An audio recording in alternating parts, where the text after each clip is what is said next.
عبد الرحمن بن عمر سلمہ اور حجر بن حجر کلائی کہتے ہیں، ہم سیدنا ارباز بن ساریہ رضی اللہ عنہ کے پاس گئے۔ یہ ان لوگوں میں سے تھے جن کے بارے میں یہ آیت نازل ہوئی تھی، ہاں ان پر بھی کوئی حرج نہیں جو آپ کے پاس آتے ہیں کہ آپ انہیں سواری مہیا کر دیں، تو آپ جواب دیتے ہیں کہ میں تو تمہاری سواری کے لیے کچھ بھی نہیں پاتا۔ سورہ توبہ آیت نمبر 92۔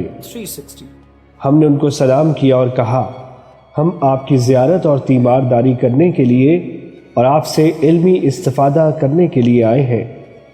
سیدنا ارباز رضی اللہ عنہ نے کہا، رسول اللہ صلی اللہ علیہ وسلم نے ایک دن ہمیں نماز فجر پڑھائی، پھر ہم پر متوجہ ہوئے اور ہمیں اتنا مؤثر و بلیغ واعظ کیا کہ آنکھیں بہہ پڑیں اور دل ڈر گئے۔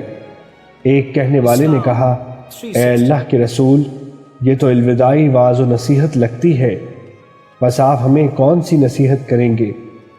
آپ صلی اللہ علیہ وسلم نے فرمایا، میں تم کو اللہ کے ڈر اور عمرہ کی باتیں سننے اور ان کی اطاعت کرنے کی نصیحت کرتا ہوں، اگرچہ وہ حبشی ہو۔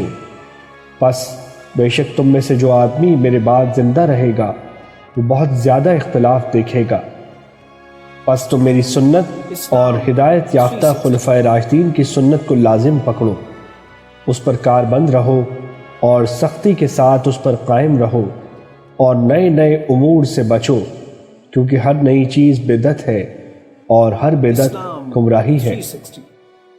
حدیث نمبر 328، مسند احمد۔